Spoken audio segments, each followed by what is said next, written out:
a sustained international cooperative anti-piracy effort has been able to contain but not eliminate piracy of Somalia. Like the allegorical mutant Hydra, piratical activity tends to emerge in new forms and manifests itself in vulnerable but lucrative sea areas such as now seen off the west coast of Africa. Piracy, which was earlier a nautical manifestation of robbery, has now transmutated into a web of criminal operations funded through ransoms. Also, it is quite probable that the high ransom earnings from piracy fuel other criminal activities.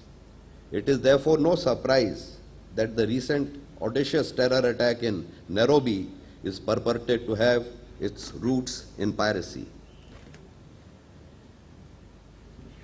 A particularly adverse fallout of piracy of serious concern is the largely unregulated carriage of armed guards, in uniform or otherwise, and the legal complexities of any armed action which they take in response to pirate attacks.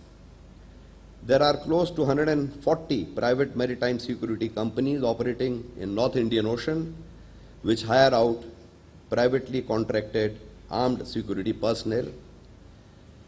These private security personnel shift between vessels at sea without entering any port or coastal state regulated maritime territory.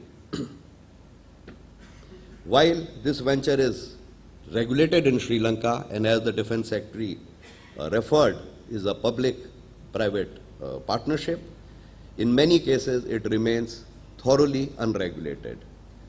There are scores of ships operating as floating armories in Northern Indian Ocean outside any coastal state jurisdiction.